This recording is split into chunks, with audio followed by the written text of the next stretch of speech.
We are introduced to Mimori Toka, a kid who has less personality as a bag of rocks. He has accustomed himself to a life of isolation due to his traumatic upbringing and abusive parents, so now he impulsively tries to fade into the background and avoid trouble. Right now, the class president, Sogu, is getting bullied by the class jerk, Oyamada, who has stolen her book for no reason. And no one really cares enough to help her, especially not the teacher who clearly hates his job. Since no one is stepping up to save Sogo, Mimori decides to take action for once and gets up from his seat to ask Oyamada to return her book. Oyamada is surprised that a nobody like Mimori would dare stand up to him. However, just as he is about to start bullying Mimori as well, the class Chad Takuto speaks up and tells Oyamada to quiet down. Oyamada tries to appeal to Takuto and says he wants to teach Mimori his place as a background character, but Takuto doesn't intend to let that happen. To be clear, he doesn't care about Mimori at all, or Sogo for that matter. He just doesn't want Oyamada to cause any more trouble because it's annoying to listen to. Oyamada doesn't like it, but since Takuto is the alpha, he has no choice but to listen to him and settle down. Oyamada returns Sobu's book and sits back down. But since he needs to keep himself entertained, he quietly starts bullying the kid across from him, Yasu. The teacher finally speaks up and tells Oyamada to quit messing with Yasu. He doesn't really care, but if Oyamada bullies Yasu so much that he ends up jumping off a bridge, then he won't get his yearly bonus. But if Yasu wants to jump off a bridge after his bonus, then the teacher has no problem with it as long as he does a flip. Things get quiet on the bus after that, but then all the students are suddenly transported into a room where they are greeted by the goddess Vicious. She explains that her kingdom, Alien, summons brave warriors to have them fight the evil demon emperor every time he appears. The last time the demon emperor showed up was 200 years ago, and he was thankfully defeated by the valiant efforts of the previous heroes. However, the great emperor has been revived once more, so Alien has summoned the students to be the next heroes of the kingdom of Alien. The students are still greatly confused by everything that has happened so far, so they think this entire thing is either a prank or maybe they all died in a bus crash. The teacher gets everyone's attention and tells them that he's not sure what's going on either, but for now, they should all just listen to Vicious. Vicious thanks him, thinking he understands what she has been saying, but in reality, he is just blinded by Booba. Perverted teacher aside, Mimori takes a moment to assess the situation. This building doesn't seem like anything he has ever seen before. There's a goddess standing in front of him, and he doesn't feel like he's in a dream, so there's only one conclusion to be made. They have actually been summoned to another world. Takuto clarifies that the goddess wants them to defeat this so-called demon emperor, but he wants to know what happens if they refuse to cooperate. The goddess tells them that she unfortunately does not have the power to send them home if they don't want to become Alien's heroes, but there is still a way for them to go back to Earth. It involves a reverse summoning ritual which requires an evil element, and the only way to acquire this evil element is to get it from the heart of the demon emperor, or to absorb the element as it is released upon the death of the demon emperor. Oyamada still doesn't see a reason why any of them should put their lives on the line to fight this demon emperor when Vicious essentially kidnapped them. So Vicious does the only thing she can and begs them to reconsider being this world's saviors. Sobu speaks up to introduces herself as the class president, and even if Vicious refers to them as saviors, they are still just high school students, so they wouldn't be of much use if they were sent into war. Vicious tells her that there's no need to worry about that since they have been bestowed with powers that no other human being in this world has. They all find this hard to believe, so Vicious decides to give them a little demonstration to prove that special abilities truly exist. She calls for a prisoner to be brought out, and then a demonic beast which proceeds to eat the prisoner. And after the demon has mercilessly mauled the prisoner, Vicious casts a fireball to incinerate it. That should have sufficiently traumatized the students so they can accept that they are in a new world. And now that they've come to believe what she has been saying, Vicious directs their attention to a crystal ball which will be used to evaluate their abilities. One by one, the students step up to have their abilities evaluated, and they all seem to have decent aptitude. Notably, when Oyamada goes up to the crystal ball, it glows a brilliant red color, meaning he is incredibly powerful by this world's standards. Next up is Takuto, and when he puts his hand on the crystal, it completely shatters. Everyone is shocked and confused by what's just happened, so the goddess explains this means Takuto is S rank. S rank is the top of the line when it comes to power and leaves above everyone else, so having a single S rank hero is already really lucky. But as the aptitude test continues, it is revealed that Sogu is also S rank as she shatters the backup orb they brought in. And it doesn't end there either, as there is a third S rank hero who shatters the second backup orb in storage. Vicious is in disbelief at how wonderful the hero roster is turning out to be, so she asks who the next person is going to be. And that person turns out to be Mimori. He puts his hand on the crystal, and it begins to glow purple, but the light emanating from the orb is much weaker than it was with the others, so he asks Vicious what his rank is. However, she completely ignores him and asks for the next person to come up. Miyamori is used to getting ignored, so he just rolls with it and moves on, but then he notices that the last person to be examined was Yusa, and the orb shows a dark mass in the center, which means he is the dark hero of the group, and as far as their records show, the dark hero is often far more powerful than any other heroes in the group. So essentially, everyone needs to be careful because the quiet kid just got his gun. After that, the goddess gave everyone instructions on how to check their statuses, and when Miyamori takes a look at his stats, he realizes that his stats kinda suck. The goddess created this window so that the heroes could get accurate information about their abilities wherever they want, so Miyamori looks a little closer and notices something called an inherent skill. Inherent skills are skills that are unique to any given hero, and they can typically be used immediately, but some may need to be awakened at a higher level. But that's enough explanations for now, as Vicious tells everyone that they will now be performing a very necessary ritual for their success. She calls Miyamori forward and explains that he is E rank, and as the record books show, the lowest ranked heroes always did nothing but slow down the more powerful ones, therefore she's making the executive decision to dispose of him. However, killing a hero just for being weak would be too morally ambiguous for her, so she decided to give Miyamori a chance to earn his life back. Instead of outright killing him, she will send him to some ruins, and if he manages to survive, then he can live as he pleases in the world. Miyamori asks if these ruins are dangerous, and Vicious answers that of course the ruins are dangerous, it wouldn't be much of an execution grounds if it were safe. Miyamori tries to talk his way out of this and says he has an inherent skill of abnormal status endowment, so that must be useful to the team somehow, but to his dismay, the goddess tells him that abnormal status spells and skills in this world are totally useless, since they almost never actually work as intended, and even when they do work, they aren't very useful anyway. Miyamori tries to appeal to the goddess's morality and says she can't just dispose of him when she is the one who summoned him here without his consent, but her name is literally Vicious, so I don't think she cares. As Miyamori is trying to come to terms with his fate, Yasu touches his shoulder, and Miyamori thinks Yasu is going to stand up for him since he used to help him out back when he was getting bullied on Earth. However, now that he has power, Yasu has turned into just as much of a jerk as the others, so he mocks Miyamori for being weak and condemns him to his terrible fate. By now, Miyamori has realized that no one cares about him being disposed of here, and all the other students just want him gone. So he stands to accept his fate as Vicious throws him a magic bag as a consolation gift. However, there's at least one person there who knows this isn't right, as Sobu steps up and asks Vicious to reconsider the disposal of Miyamori. However, Vicious is dead set on disposing of Miyamori, so she just knocks Sogu out so she can't complain about it. Miyamori can't stand the cruelty and mockery any longer, so he attempts to use his abnormal status effect skill to paralyze the goddess, but unfortunately, as a goddess she always has an anti-abnormal status shield which she hasn't used since the Heian era. She mocks Miyamori for failing his attack, and without further delay she wants everyone to witness as this loser is teleported to his doom. Just then, Takudu fires off a blast which leaves a huge hole in the wall, but as the goddess looks over to him, he clarifies that he isn't trying to save Miyamori or anything. He just wanted to test out his powers and didn't realize it would do that much damage. Some of Miyamori's classmates derive joy in watching him be disposed of, while others remain indifferent, and the one person who supported him was knocked out. So as he is about to be teleported, Miyamori gives up on his background character act and gives Vicious the middle finger, vowing to make her regret this someday. Miyamori wakes up in the abandoned ruins and tries to open his status screen, but his system tells him that he is unable to do so because of the low level of light in the area. That's when he remembers the bag he got, so after pouring a little mana into it, it generates enough light for him to see again. However, as he's walking around, he stumbles across a human skeleton on the ground, and whatever killed the skeleton is still in the ruins, so Miyamori is on edge now. He ends up tripping over some rocks, and it's a good thing he did because that allowed him to narrowly evade a sneak attack from a terrifying monster. He has no time to think or worry about where he's running to because if he stops for even a moment, he will be killed. As he continues to run, Miyamori ends up tripping over a rock, and as the monster closes in on him, the emotion he is feeling isn't fear, but rather frustration. Frustration at the fact that he was abandoned by all those jerks and is doomed to die because of it. He has no weapons to fight back with, and no useful skills to use since his abnormal status effects are apparently unlikely to work.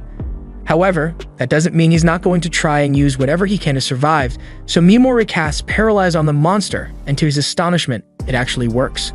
He doesn't want to stick around to figure out why though, so he runs away again. As he does this, he thinks to himself that the paralysis must have been a one-time fluke, since Vicious said abnormal status effects have a low success rate. But in his haste to escape, Miyamori ends up running into another monster which looks like a cross between a chicken and a roach. Whatever it is going to kill him if he doesn't do something quickly, so Miyamori raises his hand and casts Paralyze again, fully expecting it to fail, but miraculously, it works again. Once could be a fluke, but 2 times in a row means his effect's success rate is way higher than what the goddess had claimed. It's possible that Miyamori's status effects are different from the weak ones that are native to this world, but even if he can defend himself with his spells, it will do him no good if he ends up running out of mana to use it. He only has 1 mana point left, so he uses it to cast poison on the monster, and once he does this, the monster begins to slowly die. In addition to having a high success rate, Miyamori's spells also have a really long duration, so he can just sit back and wait for the monster to die. He officially has 0 mana points left, so he doesn't know what will happen if he tries to use his status effects again. However, he doesn't get much time to recover as the first monster has caught up to him. The paralysis effect he cast earlier must have worn off, but even if he has no mana left, no one will come to save him, so Miyamori is prepared to fight for his survival. He attempts to use Paralyze on the Minotaur again, but this time the skill fails to activate, so Miyamori has to jump out of the way. He is informed by the system that he is not allowed to cast the same effect multiple times on a single target, so he comes up with a new plan and casts Sleep on the Minotaur, causing it to fall to the ground unconscious, and once the monster is out cold, Miyamori applies poison to it as well. It looks like there are no restrictions on stacking effects, but he is out of mana, so if he keeps using his skills, he will eventually burn through his stamina as well, and there are still a lot more monsters for him to deal with. Miyamori begins spamming paralysis, and eventually he has managed to stop all the monsters, but has left him on the verge of collapse. However, his troubles aren't over yet as even more monsters begin to approach, so he has no choice but to keep using Paralyze until his body can't take it anymore, and it's not long before he reaches his limit and can't go on. There are still a lot of monsters around him, but he knows if he tries to use his skill even one more time, it could mean the end of him. He has no other options available, but luckily, just as he's about to use up the last of his body's stamina, the cockatrice that he poisoned a while ago suddenly dies, and due to this, Miyamori's level shoots up until he is at level 258 and both his mana and stamina are replenished. Miyamori doesn't understand what happened at first, but then he notices the dead monster and realizes that he must have gotten experience because his poison killed that one, and with his energy replenished, he can keep fighting as much as necessary. As he continues to spam paralysis, his skill levels up, leading him to believe he can upgrade it by repeated use, but he will worry about that later since for now, he has to make sure he can escape this place alive. With his paralysis now being level 2, Miyamori notices that he now has the option to select multiple targets at once, so he does so, and the monsters are all immediately frozen in place. So far, his status effects have had 100% success rate, so Vicious is probably the only person in this world that his skill has no effect on. He begins inflicting poison on all the paralyzed monsters, and eventually his poison skill levels up as well, but there are still a lot more monsters here. So that means he can level up even more. Miyamori takes a look at his status window, and since he leveled up, his stats are far higher than they were when he first got here, especially his mana, which is now over 8,000, and mana is his only way of surviving this hellhole. Miyamori takes a break and sits down while he waits for the poison to do its thing, and eventually, the monsters begin dying one by one, raising Miyamori's level even further. By the time he is level 500, Miyamori is fairly confident that he can now make it out of the ruins, so he prepares to take care of the remaining monsters. However, after seeing Miyamori kill dozens of them with ease, the monsters have enough common sense to know that they shouldn't mess with him, so they all run off.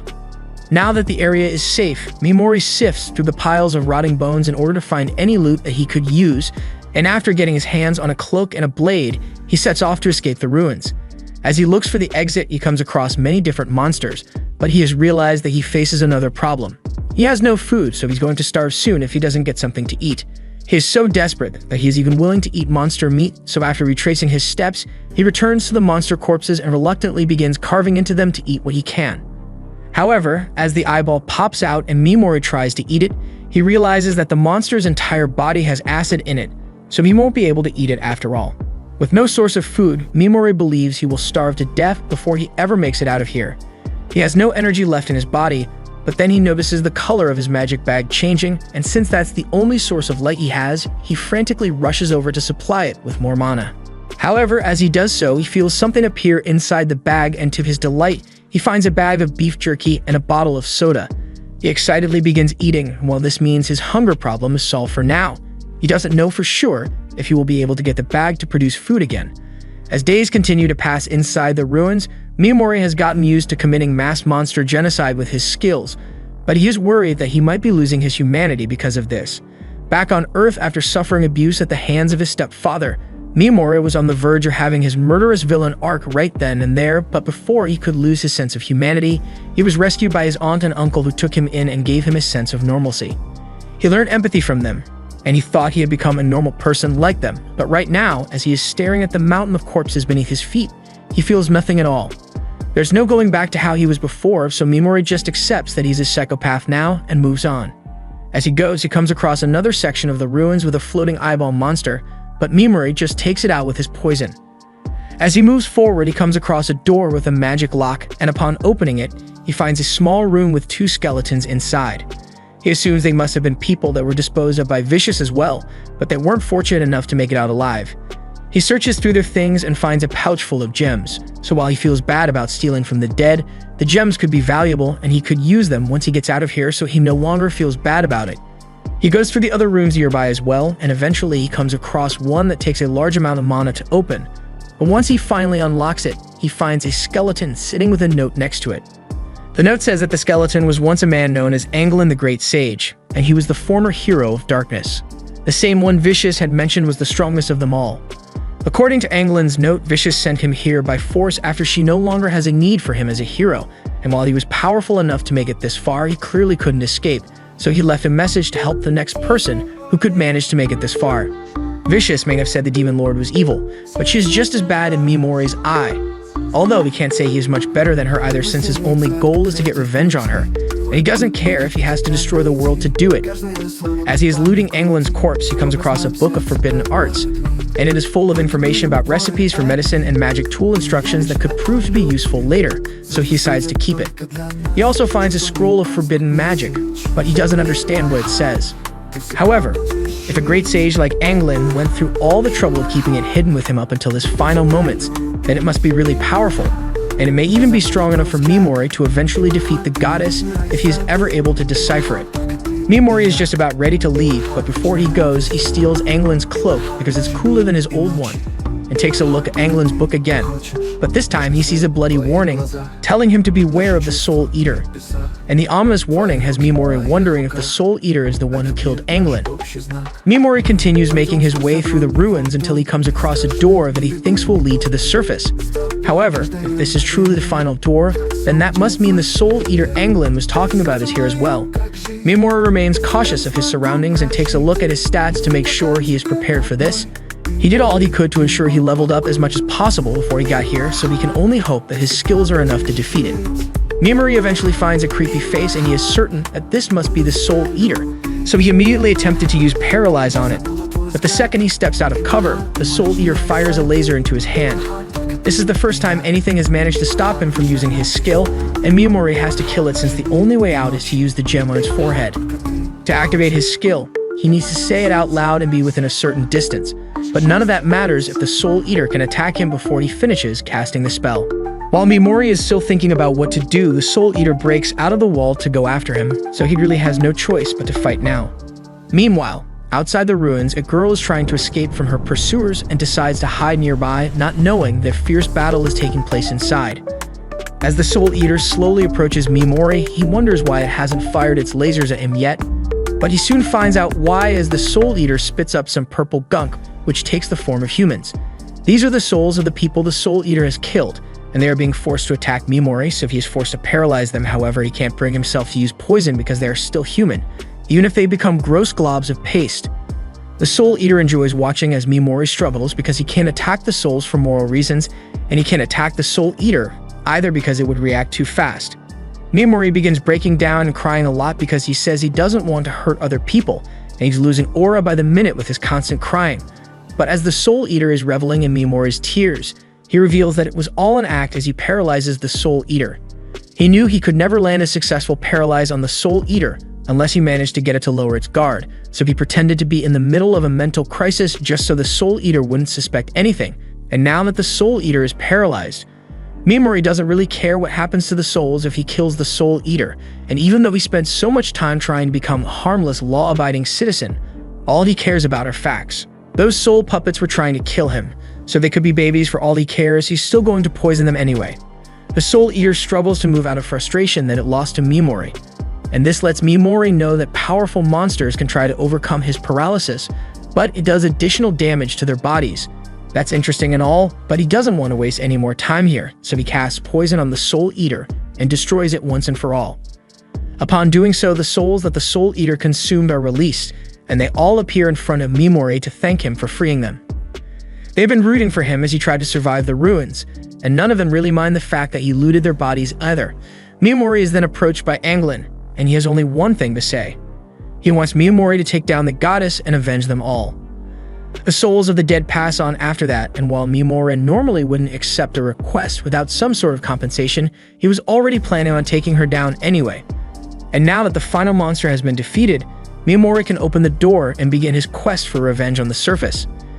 Meanwhile, Mimori's classmates are all busy hunting to level up, and while Oyamada is busy chasing down a wolf, Takuto easily annihilates the monster with his Dragonic Burst, putting him at level 18. And Yasu is just having a blast with his powers over here. Meanwhile, on the other side of the forest, this girl is having a hard time coming to terms with the situation, but all of a sudden, she is approached by Asagi, who warns Kobato that she can't be spacing out like that, otherwise she'll end up getting herself killed. The reason she came over is because she wanted to discuss something with her, so she begins talking about how sooner or later the class is going to split into factions. There are a lot of powerful douchebags in the class, including her, so there's no way they'll keep getting along for much longer. That's why when the class eventually divides, she wants Kobato to join her faction. Besides, it's not like Kobato has many other options considering she's D rank.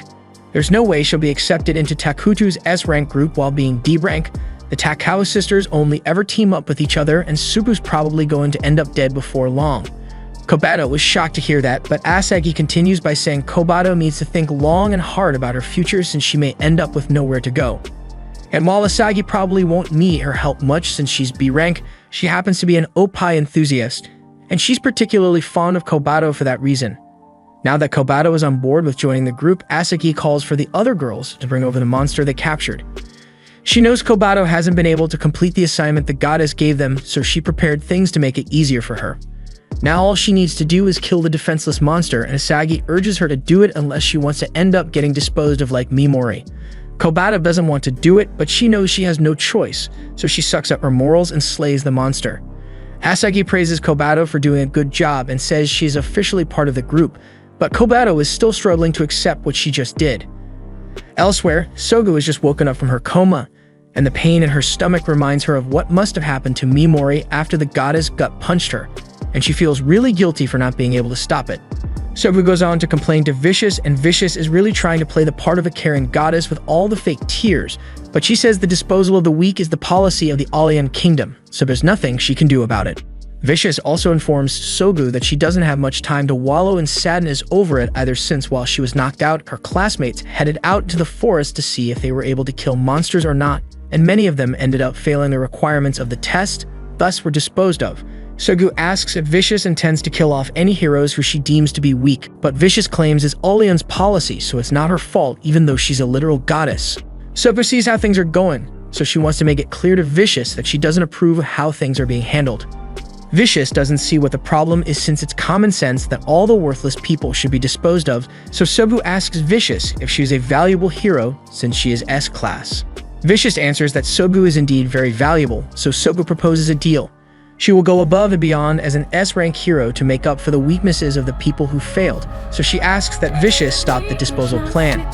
Vicious says she can agree to those terms, so she extends her hand to make it official. She also wants to apologize for punching Sogo in the stomach, but she still thinks she was justified in doing so since Sogo was acting hysterical over the situation. Sogo clearly isn't fooled by Vicious's nice act, but she's got no other choice at the moment, so she agrees to shake her hand. But as she leaves, she notes that Vicious's hands were ice cold, just like her heart probably. Meanwhile, in the dark forest, a girl is trying to escape her pursuers, and she had thought she lost them. They are way too good at tracking. Based on nothing more than a broken leaf, the sword god, Bladen is able to tell exactly where the princess knight ran off to. She may be able to conceal herself, but if she keeps making rookie mistakes like these, the Holy Watchers are sure to catch up to her sooner or later. At the same time, Miyamori is just about to head out into the forest in hopes of finding a city. But before he does, he checks his stats one last time and notes that only his mana is exceptionally high at 50,000, while the rest of his stats hover around 5k. But he already knew that, so he really wants to confirm the new abilities he got with his skills leveling up. He's now able to dispel paralyze and poison at will, or partially dispel it just to avoid killing his target immediately. That's going to be pretty useful when it comes to extracting information, so he decides to test it out on the next monster he encounters. For now, he's going to need a blade, or more specifically, someone who can act as a tank and handle the front lines for him. Just then, he hears some rustling in the bushes, so he goes over to check it out and finds a bunch of slimes ganging up on a single smaller slime, and he decides to stand there and watch as the smaller slime goes through his bullying character arc. Once the small slime learns to fight back, Miyamori is satisfied, so he paralyzes them all and uses the opportunity to test out the dispel option. He dispels the paralysis on the bully slimes first to get them to leave, and once they are gone, he tells the smaller slime that it doesn't need to worry since he has no intention of killing it. He's about to let it go as well, but before that, he wants to apologize for not helping sooner. He enjoyed seeing the little guy stand up for himself, so he tells the slime that it did well, and after releasing it, he heads off on his way. The slime doesn't really know what to do now since it doesn't have any slime friends to go back to, so it decides to follow Miyamori instead. Miyamori eventually notices that he is being followed, but he doesn't mind since he could use the company. Meanwhile, the Princess Mite is currently exhausted from all the running she has had to do, but even with the distance she has covered, she can still sense the presence of the Holy Watchers nearby. So they must just be waiting for her to tire out so they can capture her. Miyamori and the slime have bonded a little, so Slime is now sitting in the back of Miyamori's jacket to keep watch while he takes a look at the spellbook. After flipping through some pages, Miyamori finds the forbidden art he was looking for, and it's one that's meant to strengthen monsters. There are even instructions on how to strengthen slimes in particular, so this will come in handy for Miyamori, but he understands why it's classified as a forbidden art since these could cause a lot of chaos in the wrong hands. Before he does anything else, Miyamori talks to the slime and tells it that he is on a quest for revenge, so if the slime isn't okay with that, this is his last chance to back out. The slime says he wants to stick by Miyamori's side, so Miyamori names it Piggymaru and prepares to continue with his journey. The fleeing Princess Mite can sense that the Holy Watchers are closing in on her, so while she hoped she wouldn't have to use it, she is forced to activate her spirit contract. She offers up her sleep as payment and even does a whole Power Rangers transformation routine, but as the Holy Watchers finally catch up, they are shocked to find out that they've been tracking the wrong person since Miyamori definitely isn't their target. Now they could have just ignored Miyamori since he has nothing to do with their mission, but they're too scummy to do something like that. So one tells Miyamori to drop all his valuables so they don't have to kill him, but the other guy says he's still going to kill Miyamori anyway because it'll be fun. They also talk about doing my terrible things to his corpse, so Miyamori has already decided that these guys have got to go and walks in real quick. While the scumbags aren't paying attention, Miyamori starts shuffling away slowly, but while the group notices and think he was trying to escape, Miyamori was actually just trying to get them all within his field of vision. Miyamori plays the part of a scared weakling well, but as Maggots attempts to slice him up, he wastes no time in paralyzing him along with all his teammates. Since it was successful, Miyamori now knows that his status effects work on humans as well, so Vicious is probably the only person who's immune to them. Back to the Holy Watchers, these guys weren't as intimidating as the monsters he had to fight in the ruins, but their malicious intent was far worse, so Miyamori has no issue with killing them since they tried to kill him first. He casts his poison, and after all the Holy Watchers are dead, Miyamori spends some time looting their corpses, but then both he and Piggymaru sense some nearby.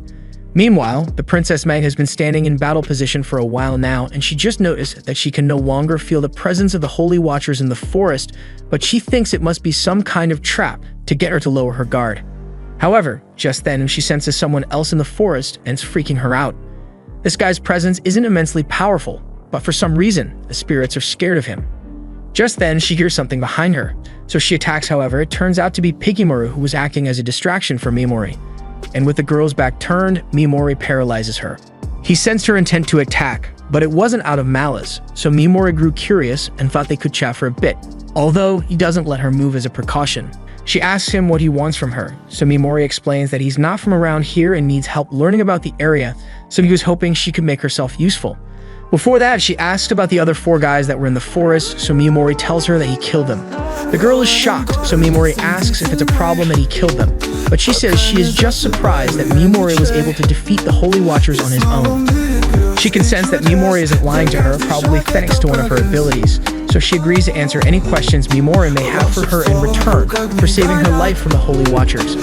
Mimori can tell that this girl isn't a bad person, so he trusts her a little more now, but there are still some things that he would rather keep to himself though, and the same goes for the girl. So they both agree not to pry into each other's personal matters.